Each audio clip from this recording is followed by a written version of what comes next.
Hello, CycleHunters fans. We've got a ride review of this 2019 CBR 650R. Now this bike here, I'm not going to go over it into detail. Josh has a very good video on this where he does a full walk around of the video of the bike, and all we're doing today is just riding the bike. But you can't help, well, I put my gloves on here, you can't help but notice how cool this bike really does look. And we're going to find out today if it lives up to this CBR moniker right here. Now, Honda has done this in the past, as have other manufacturers, where they kind of put the CBR badging on it, and it kind of falls short a little bit. So we're going to see if that's the case with this bike here. But it does, I can't get over it, does look good. It's a very good looking bike. So throwing my leg over, nice and easy. Sitting on the bike here, if you look down, my feet are flat-footed. So for me, I'm 5'10", between 5'10", 5'11", and I said I got a nice flat foot on the ground there, nice and sturdy. Controls on this bike, super analog, if you will. In the age of all things digital, these are very easy to use, big buttons, you know what they do. You got your start button over here on the right hand side, you got your cutoff switch over here, and turn signal left, right, push to cancel over here. No self-canceling turn signals for this. The only thing, I don't know when Honda started doing this, but every time I get on one of these newer Hondas, it's like I always hit the horn when I go to cancel the turn signal, because I don't know why, but they moved the turn signal and the horn button.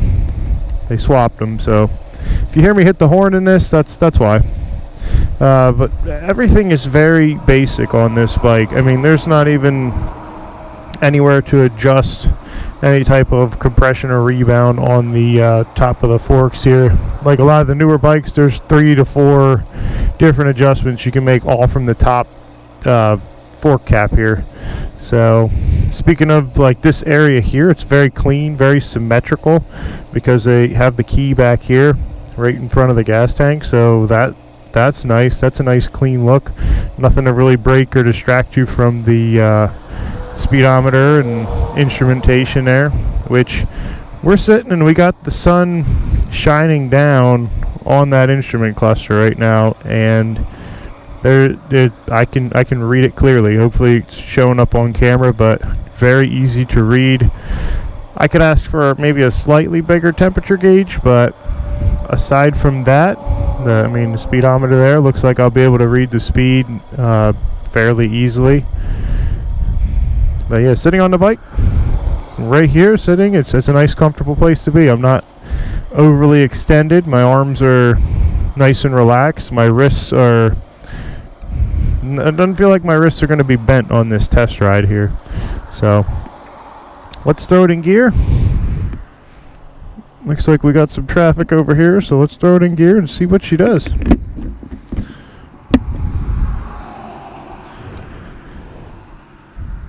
Nice solid engagement when you put it into first gear.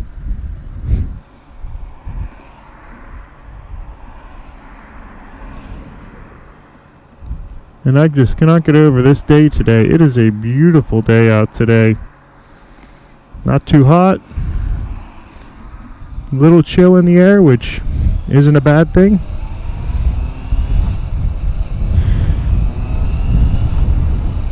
Shifting on this bike is very smooth. That's the one thing Honda, I feel, is known for. You know, they have nice, smooth gear changes on all the different bikes. We're already up in 6th gear here, going about 40 miles an hour, and you know, if you roll on the throttle even in 6th gear, This thing has plenty of power, which is I think how they powered this thing anyway. They gave it power in its mid-range. So right now it feels good. It's got enough power to do what you want. When we get on this side road here, we'll give it a little bit of an acceleration test, but mid-range, yeah, this feels good here. You can probably cruise around in 6th gear a lot of places on this bike. Downshifting, it's not clunky, it's still very smooth. Clutch pull's nice and easy. It's still cable and feels like a hydraulic clutch because it's very effortless.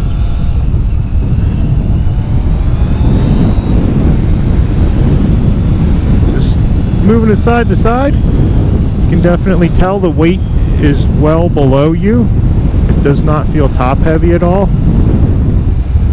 It feels the weight feels very low on this bike.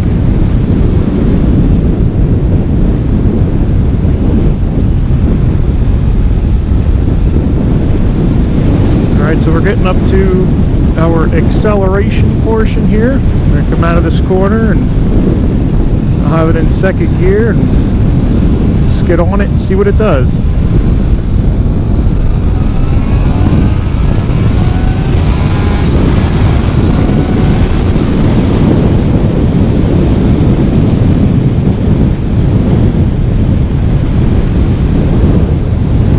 So the acceleration feels very linear.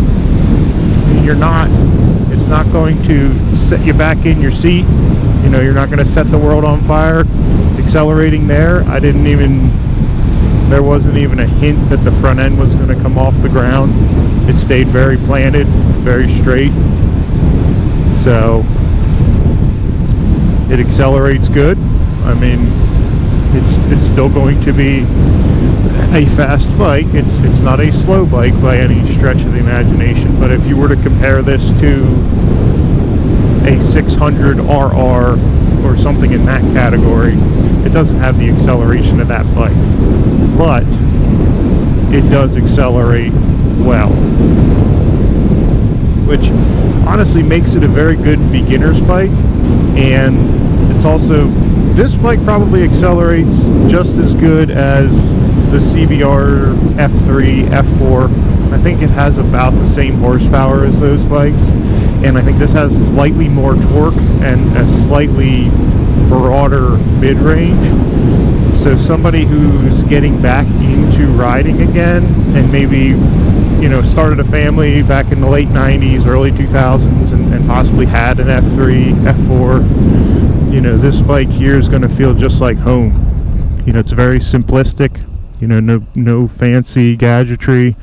The only thing which I think is going to be almost a benefit is the fact that this has fuel injection, so you don't have to deal with the carburation that those bikes had, which is definitely a welcome change, if you will. Plus, this bike is stock too. You know, one thing you got to think about, a lot of manufacturers, they had to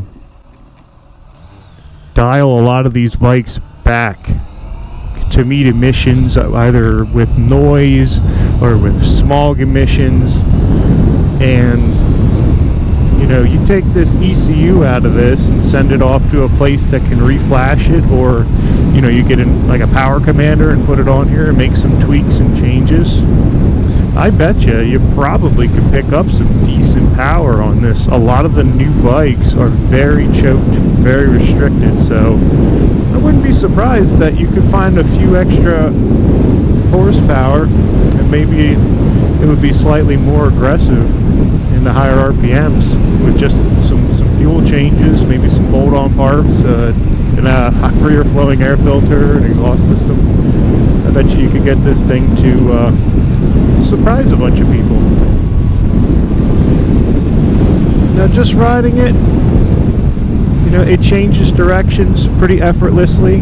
Like I said, a lot of the weight is down low on this bike, so it's not a top-heavy bike at all. It's not intimidating to get on here, because the seat height feels like it's a little bit lower than that of a CBR. So from a beginner rider standpoint, I think you're going to be pleased with how this thing... Oh, missed a shift there. That wasn't the bike, that was me. Sometimes talking and riding makes me distracted a little bit. But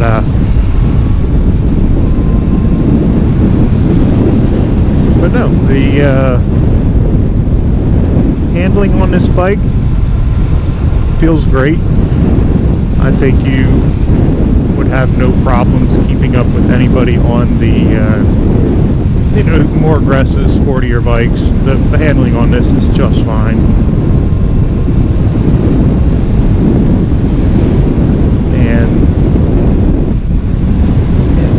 of the CBRs, I think, when I mean of the CBRs, I'm talking about the CBR 250, CBR 300, the CBR 500. I think this one is the closest matched to an actual CBR 600.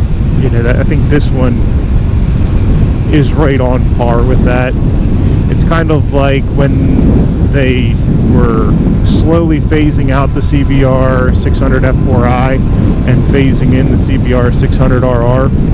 I think this is a good alternative to that for somebody who's not looking for that downright aggressive seating position, aggressive, race position bike, but still want the performance of that bike. It's not going to give you exactly the same performance, but I don't think you're going to be upset if you buy this bike.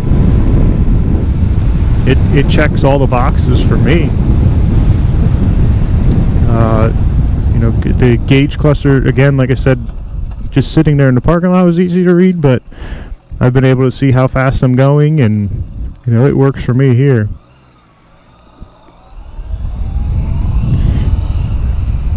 But yeah,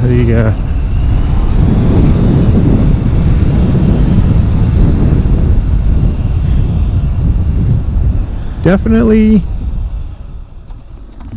a fun bike for anybody that is looking to get a sports bike, for sure.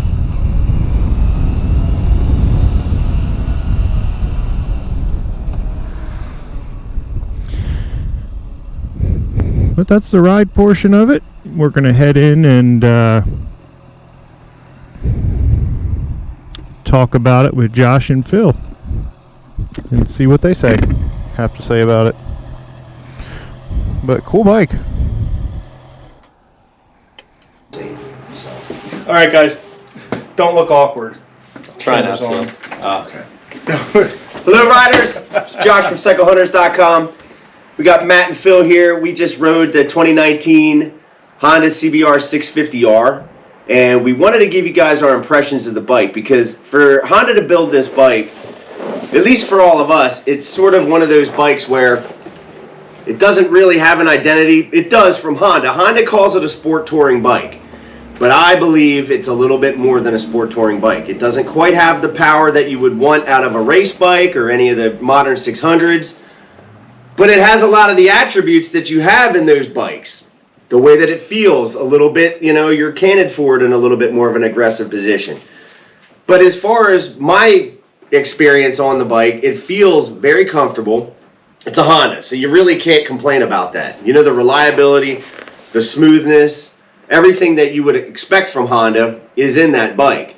But more importantly, for somebody that's a new rider, somebody that has been riding, that doesn't necessarily want something that is a true super sport, that wants something a little bit more comfortable, a little bit more everyday, this is a great bike. It's an awesome machine for that. So what do you guys think?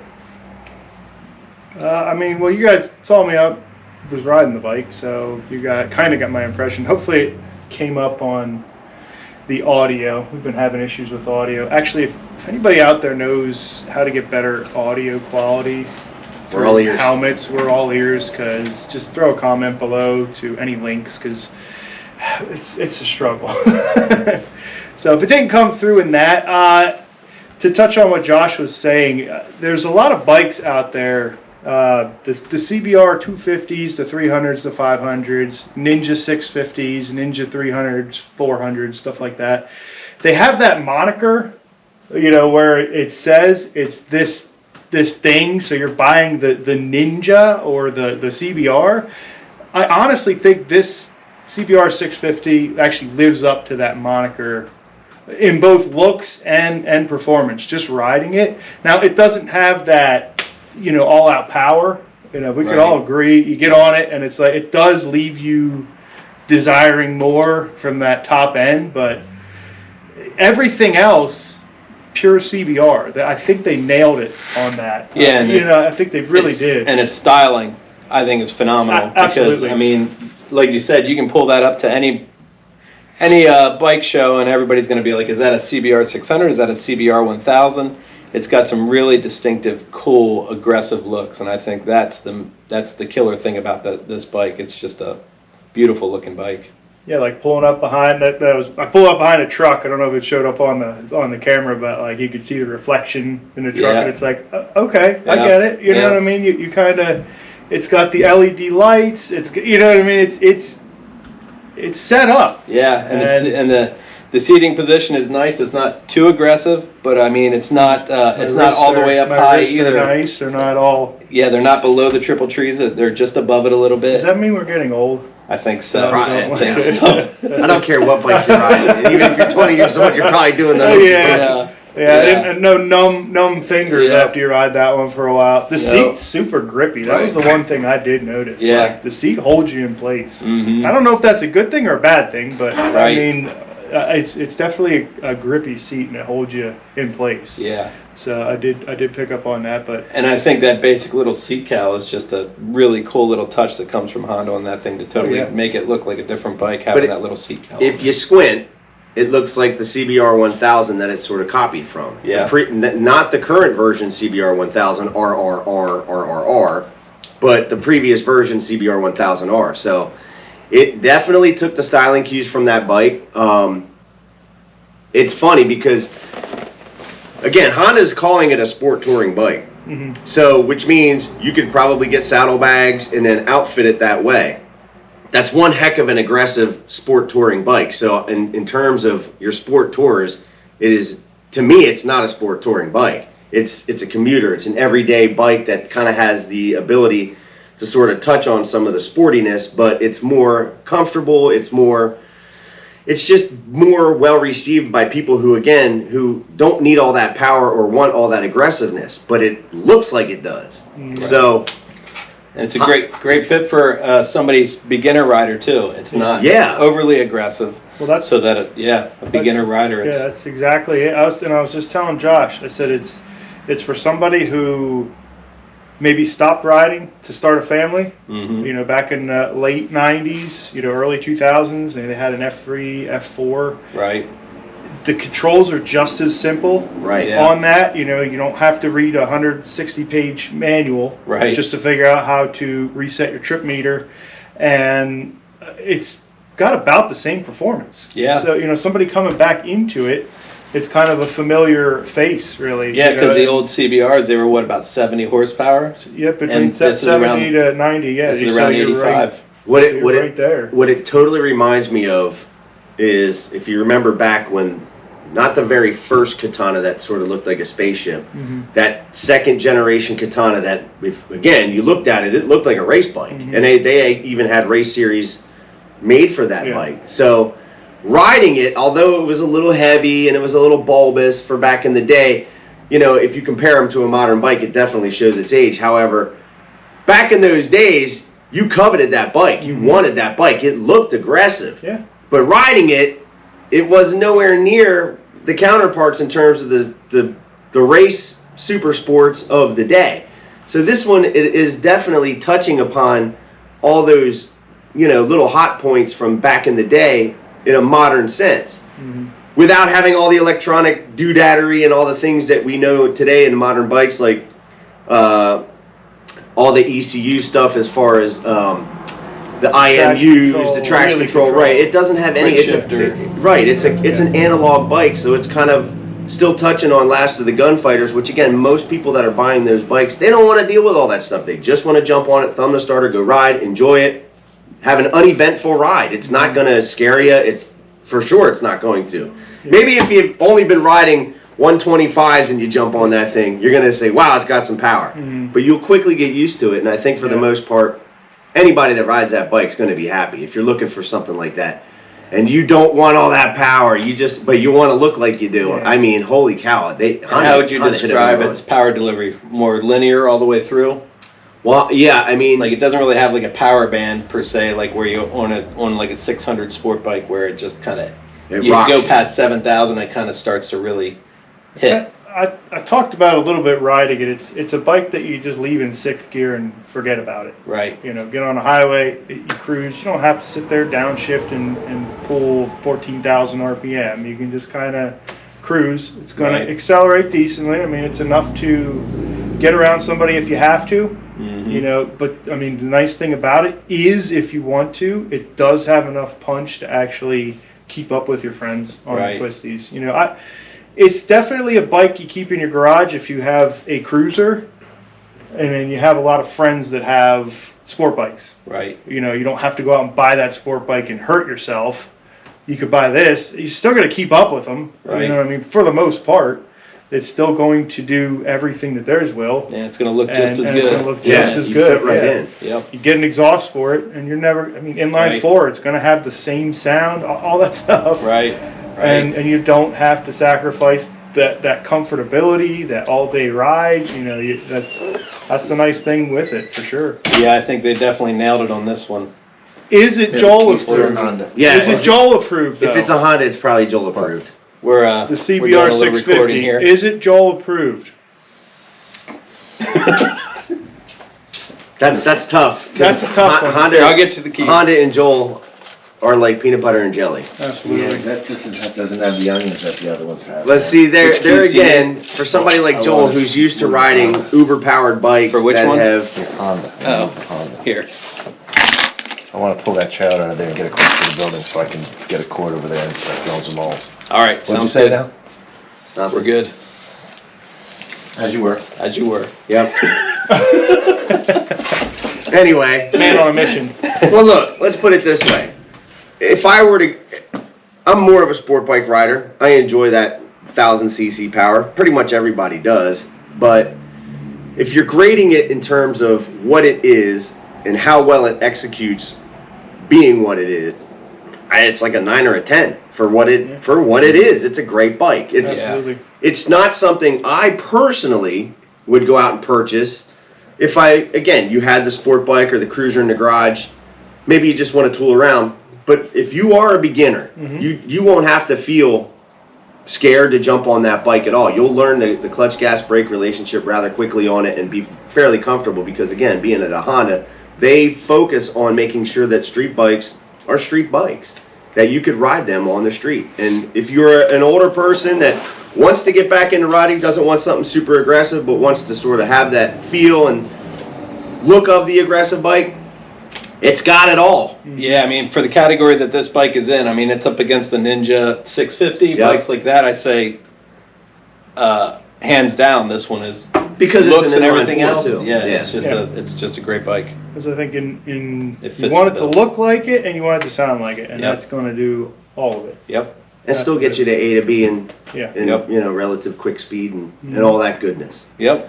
So I give it a thumbs up. I definitely give it a thumbs We up. all give it a thumbs up. Yep. We hope you guys give this video a thumbs up and like and subscribe. We really appreciate all the support. But until the next bike, happy riding. See you in the next one, guys. I can't wait to see what comes up next. Yep. Oh yeah, we got some good ones Go coming out there and buy some bikes, Phil. We'll do. I got a few in the back room ready to go. Yep, stay tuned for some upcoming cool videos that we're going to have. So keep an eye on the site. Bye for now. That's Joel approved.